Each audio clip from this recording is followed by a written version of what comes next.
ಎಲ್ರಿಗೂ ನಮಸ್ಕಾರ ಸ್ನೇಹಿತರೆ, ನಾನು ನಿಮ್ಮ ಲೋಕೇಶ್. ಮತ್ತೊಮ್ಮೆ ನಿಮಗೆಲ್ಲರಿಗೂ ಮೈಸೂರು ಲೋಕೇಶ್ ಯೂಟ್ಯೂಬ್ ಚಾನಲ್ಗೆ ಸ್ವಾಗತ. ನನ್ನ ಈ ಚಾನಲ್ನ ಮುಖ್ಯ ಉದ್ದೇಶ ಎಂದರೆ ಕೆಲವು ವಿಶೇಷ ದೇವಾಲಯಗಳು, ಮ್ಯೂಸಿಯಂ ಹಾಗೂ ನೋಡಲೇಬೇಕಾದ ಕೆಲವು ಪ್ರೇಕ್ಷಣೀಯ ಸ್ಥಳಗಳ ಬಗ್ಗೆ ಆದಷ್ಟು ಮಾಹಿತಿಯನ್ನು ನಿಮಗೆ ಕೊಡುವಂಥದ್ದು. ಹಾಗಾಗಿ ಚಾನಲ್ನ ಸಬ್ಸ್ಕ್ರೈಬ್ ಮಾಡೋದನ್ನ ಮರಿಬೇಡಿ. ಸ್ನೇಹಿತರೆ, ಇಡೀ ವಿಶ್ವದಲ್ಲಿ ಮೈಸೂರಿನ ಚಾಮುಂಡಿ ಬೆಟ್ಟ ಅಂದ್ರೆ ಯಾರಿಗೆ ತಾನು ಗೊತ್ತಿಲ್ಲ ಹೇಳಿ. ನಮ್ಮ ಮೈಸೂರಿನ ಮುಖ್ಯ ದೇವಾಲಯಗಳಲ್ಲಿ ಒಂದು. ಇಲ್ಲಿಗೆ ಪ್ರತಿದಿನ ಸಾವಿರಾರು ಸಂಖ್ಯೆಯಲ್ಲಿ ಭಕ್ತಾದಿಗಳು ದರ್ಶನ ಪಡಿತಾರೆ. ಮೈಸೂರಿಗೆ ಬಂದು ಈ ಒಂದು ದಿವ್ಯ ಸನ್ನಿಧಾನವನ್ನು ನೋಡದೆ ಹೋದ್ರೆ ಅವರ ಪ್ರಯಾಣ ಅಪೂರ್ಣ ಅಂತಾನೆ ಅರ್ಥ. ಮೈಸೂರಿಗೆ ಬರುವ ಪ್ರತಿಯೊಬ್ಬರು ಕೂಡ ತಪ್ಪದೆ ನೋಡುವಂತ ಸ್ಥಳ ಅಂದ್ರೆ ಅದು ನಿಶ್ಚಿತವಾಗಿ ನಮ್ಮ ಮೈಸೂರಿನ ಪುಣ್ಯಕ್ಷೇತ್ರ ಚಾಮುಂಡಿ ಬೆಟ್ಟ. ಈ ಚಾಮುಂಡಿ ಬೆಟ್ಟದ ಬಗ್ಗೆ ಕೆಲವು ಮಾಹಿತಿಯನ್ನ ಈ ವಿಡಿಯೋದಲ್ಲಿ ನಿಮಗೆ ತಿಳಿಸ್ತೀನಿ. ಹಾಗಾಗಿ ಎಲ್ಲೂ ಸ್ಕಿಪ್ ಮಾಡದೆ ಕೊನೆವರೆಗೂ ನೋಡಿ.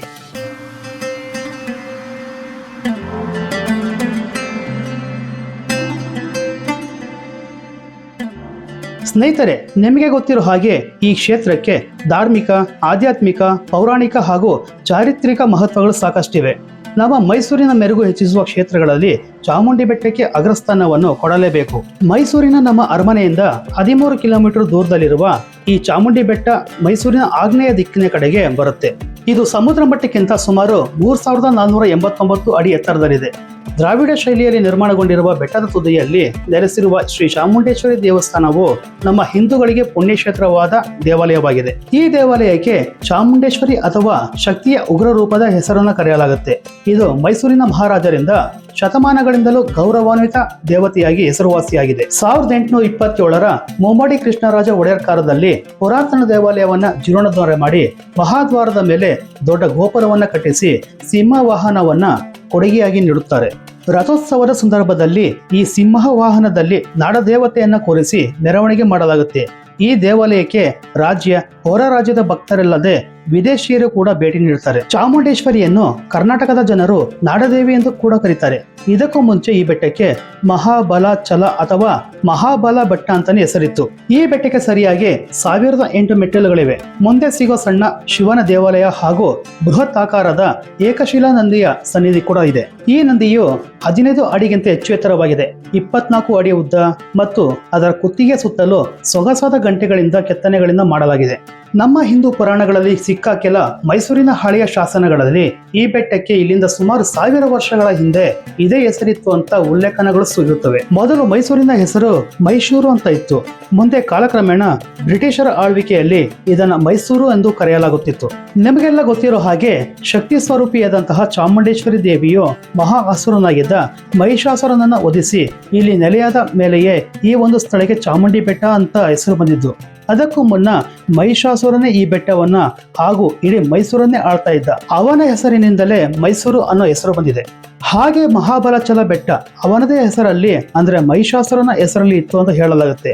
ಅಲ್ಲಿ ವಾಸವಿದ್ದ ಈತನನ್ನು ಮಹಾಬಲ ಅಂತ ಕೂಡ ಕರೆಯಲಾಗುತ್ತಿತ್ತು. ಮಹಿಷಾಸುರನನ್ನು ವಧಿಸಿದ ಮೇಲೆ ದೇವಿ ಚಾಮುಂಡಿಯು ಮಹಿಷಾಸುರ ವರ್ಧಿನಿಯಾಗಿ ಹೆಸರುವಾಸಿಯಾಗುತ್ತಾಳೆ. ಹಾಗೆ ಮಾರ್ಕಂಡೇಯ ಪುರಾಣದ ಪ್ರಕಾರ ದೇವಿಯು ಚಂಡ ಮತ್ತು ಮುಂಡರ ವಿರುದ್ಧ ಯುದ್ಧ ಮಾಡುವಾಗ ಕೋಪೋಕ್ತಳಾಗಿ ಭಯಾನಕ ಕಾಳಿಯ ರೂಪದಲ್ಲಿ ಕಾಣಿಸಿಕೊಳ್ಳುತ್ತಾಳೆ. ಈ ಇಬ್ಬರು ಶತ್ರುಗಳ ತಲೆ ಕಡಿತಾಳೆ. ಕಾಳಿಯ ಈ ಪರಾಕ್ರಮ ಅವಳಿಗೆ ಚಾಮುಂಡಿ ಅನ್ನೋ ಹೆಸರು ಬಂದಿದೆ. ಅಸುರ ರಕ್ತ ಬೀಜ ತನ್ನ ಒಂದೇ ಒಂದು ಹನಿ ರಕ್ತವು ನೆಲಕ್ಕೆ ಬಿದ್ದರೆ ಅದರಿಂದ ಅಸಂಖ್ಯಾತ ಅಸುರರು ಹುಟ್ಟಿಕೊಳ್ಳುತ್ತಾರೆ. ಇವನನ್ನು ಕೊಲ್ಲಲು ಕಾಳಿ ದೇವಿಯನ್ನ ಕರೆಸಲಾಯಿತು. ಈ ದೇವಿಗೆ ಸಹಾಯ ಮಾಡಿದ ಚಾಮುಂಡೇಶ್ವರಿಯ ಸಹೋದರಿಯಾದ ಉತ್ತನಹಳ್ಳಿ ಜ್ವಾಲಾಮುಖಿ ತ್ರಿಪುರ ಸುಂದರಿ ದೇವಿಯು ತನ್ನ ನಾಲಿಗೆಯನ್ನು ದೊಡ್ಡದಾಗಿ ಹೊರಚಾಚಿ ನೆಲಕ್ಕೆ ಬೀಳೋ ಎಲ್ಲಾ ರಕ್ತದ ಕಣಗಳನ್ನು ನಾಲಿಗೆಯಿಂದಲೇ ಹೀರುತ್ತಾಳೆ. ಇದರಿಂದ ಬೆಟ್ಟದ ಚಾಮುಂಡೇಶ್ವರಿ ದೇವಿಯ ದರ್ಶನ ಪಡೆಯೋಕ್ಕೂ ಮುಂಚೆನೆ ಶ್ರೀ ಜ್ವಾಲಾಮುಖಿ ದೇವಿಯ ದರ್ಶನ ಭಕ್ತಾದಿಗಳು ಪಡಿತಾರೆ. ಮುಂದೆ ನಾವು ತಿಳಿಯಬೇಕಾದದ್ದು ಮೈಸೂರಿನ ರಾಜರಿಗೂ ಹಾಗೂ ಈ ಚಾಮುಂಡಿ ಬೆಟ್ಟಕ್ಕೂ ಇರಬಹುದಾದಂತಹ ಗಾಢ ಸಂಬಂಧ. ಶತಶತಮಾನಗಳಿಂದಲೂ ಚಾಮುಂಡಿ ಬೆಟ್ಟ ಮೈಸೂರಿನ ವೈಭವಕ್ಕೆ ಹೆಸರುವಾಸಿಯಾಗಿದೆ. ಮೈಸೂರಿನ ಒಡೆಯರಾದಂತಹ 3ನೇ ಕೃಷ್ಣರಾಜ ಒಡೆಯರ್ ರವರು ಚಾಮುಂಡಿ ಬೆಟ್ಟವನ್ನು 1827ರ ಸುಮಾರಿನಲ್ಲಿ ಒಂದು ಪ್ರೇಕ್ಷಣೀಯ ಸ್ಥಳವನ್ನಾಗಿ ಮಾರ್ಪಾಟು ಮಾಡಲಾಯಿತು.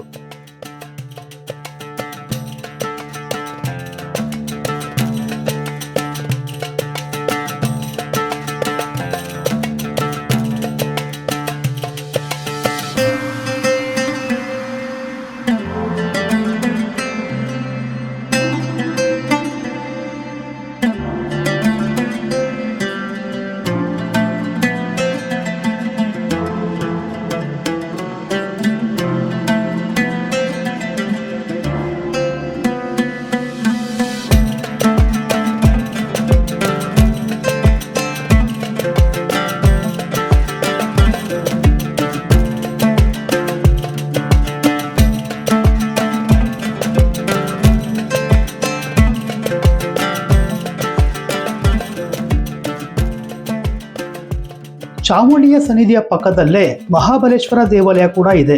ಮಹಾಬಲ ಅನ್ನೋದು ಶಿವನ ಹೆಸರುಗಳಲ್ಲಿ ಒಂದಾಗಿದ್ದು ಆತನು ಇಲ್ಲಿ ಮಹಾಬಲನಾಗಿ ನೆಲೆಸಿದ್ದಾನೆ. ಸ್ನೇಹಿತರೆ, ಈ ಬೆಟ್ಟದಲ್ಲಿ ಪ್ರತಿ ವರ್ಷವೂ ಕೂಡ ಆಕೆಯ ಉತ್ಸವದ ಜೊತೆ ತೆಪ್ಪೋತ್ಸವ ಕೂಡ ಮಾಡಲಾಗುತ್ತೆ. ಈ ಉತ್ಸವದ ಸಂದರ್ಭದಲ್ಲಿ ಲಕ್ಷಾಂತರ ಭಕ್ತರು ಸೇರ್ತಾರೆ. ಈ ದೇವಾಲಯದಲ್ಲಿ ಮಂಗಳವಾರ, ಶುಕ್ರವಾರ, ಅಮಾವಾಸ್ಯೆ, ಹುಣ್ಣಿಮೆ, ಆಷಾಢ ಶುಕ್ರವಾರ, ನವರಾತ್ರಿ ಮತ್ತು ಅಮನವರ ವರ್ಧಂತಿ ಮುಂತಾದ ಹಬ್ಬಗಳ ಆಚರಣೆಗಳಿಗೆ ಹೆಸರುವಾಸಿಯಾಗಿದೆ. ಮುಖ್ಯವಾಗಿ ಆಷಾಢ ಮಾಸದಲ್ಲಿ ಶುಕ್ರವಾರದಂದು ವಿಶೇಷವಾಗಿ ಪೂಜೆಯನ್ನು ಮಾಡುತ್ತಾರೆ. ಈ ಸಂದರ್ಭದಲ್ಲಿ ಲಕ್ಷಾಂತರ ಭಕ್ತರು ದೇವಿಯ ದರ್ಶನಕ್ಕೆಂದು ಬರ್ತಾರೆ.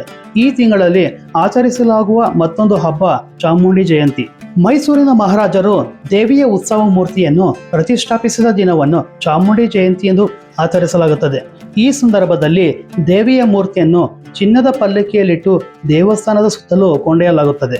ಇಲ್ಲಿ ಆಚರಿಸಲಾಗುವ ಪ್ರಮುಖ ಹಬ್ಬ ಎಂದರೆ ನವರಾತ್ರಿ. ಮೈಸೂರು ದಸರಾವನ್ನು ಕರ್ನಾಟಕ ರಾಜ್ಯದಲ್ಲಿ ನಾಡ ಹಬ್ಬ ಎಂದು ಆಚರಿಸಲಾಗುತ್ತೆ. ನವರಾತ್ರಿಯ ಸಮಯದಲ್ಲಿ ನವದುರ್ಗೆಯರು ಎಂದು ಕರೆಯಲ್ಪಡುವ ದೇವಿಯ 9 ವಿಧಗಳಲ್ಲಿ ದೇವಿಯನ್ನು ಅಲಂಕಾರ ಮಾಡಲಾಗುತ್ತೆ. ಕಾಳರಾತ್ರಿ ದೇವಿಗೆ ಸಮರ್ಪಿತವಾದ ನವರಾತ್ರಿಯ 7ನೇ ದಿನದಂದು ಮೈಸೂರಿನ ಜಿಲ್ಲಾ ಖಜಾನೆಯಿಂದ ಮಹಾರಾಜರು ದಾನ ಮಾಡಿದ ಬೆಲೆ ಬಾಳುವ ಆಭರಣಗಳನ್ನು ತಂದು ಮೂರ್ತಿಯನ್ನು ಅಲಂಕರಿಸಲು ದೇವಸ್ಥಾನಕ್ಕೆ ನೀಡಲಾಗುತ್ತದೆ. ಅತ್ಯಂತ ಶಕ್ತಿಶಾಲಿಯಾದ ಈ ದೇವಿಯ ನೋಡೋದಕ್ಕೆ ಬೆಳಗ್ಗೆ 7:30ರಿಂದ ಮಧ್ಯಾಹ್ನ 2 ಗಂಟೆವರೆಗೆ, ಸಾಯಂಕಾಲ 3:30ರಿಂದ ರಾತ್ರಿ 8:30ರವರೆಗೆ ದರ್ಶನಕ್ಕೆ ಅವಕಾಶ ಇರುತ್ತೆ. ಹಾಗೆ ದರ್ಶನ ಮಾಡಿ ಮುಂದೆ ಹೋದ್ರೆ ಅನ್ನದಾನ ಪ್ರಸಾದ ಸಿಗುತ್ತೆ. ಅಲ್ಲಿನ ಸಮಯ ಬಂದು ಬೆಳಗ್ಗೆ 7:30ರಿಂದ 10 ಗಂಟೆ ತನಕ ಹಾಗೂ ಮಧ್ಯಾಹ್ನ 12ರಿಂದ 3:30ರ ತನಕ ಸಿಗುತ್ತೆ.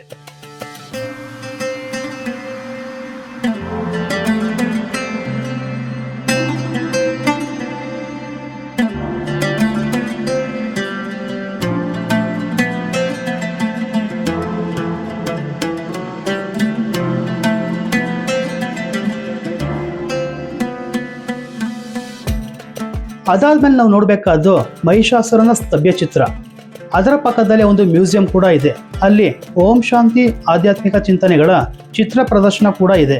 ಅಲ್ಲಿಗೇನಾದ್ರು ನೀವು ಹೋದ್ರೆ ಒಮ್ಮೆ ಭೇಟಿ ಕೊಡಿ. ಸಂಗ್ರಹಾಲಯ ಚಿಕ್ಕದಾಗಿದ್ರು ತಿಳ್ಕೊಳ್ಳೋ ವಿಷಯಗಳು ತುಂಬಾನೇ ಇದೆ. ನೀವೇನಾದ್ರೂ ಚಾಮುಂಡಿ ಬೆಟ್ಟಕ್ಕೆ ಹೋದ್ರೆ ಇಲ್ಲಿಗೆ ಭೇಟಿ ಕೊಡೋದನ್ನ ಮರಿಬೇಡಿ.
ಸ್ನೇಹಿತರೆ, ಈ ಬೆಟ್ಟಕ್ಕೆ ಹೋಗೋದಕ್ಕೆ 3 ದಾರಿಗಳಿವೆ. ಅದರಲ್ಲಿ ಕಾರ್ ಅಥವಾ ಬೈಕ್ನಿಂದ ಹೋಗೋದಕ್ಕೆ, ಮತ್ತೊಂದು ಉತ್ತನಹಳ್ಳಿ ಕಡೆಯಿಂದ, ಹಾಗೆ ಮುಖ್ಯವಾಗಿ 1008 ಮೆಟ್ಟಿಲುಗಳ ದಾರಿ.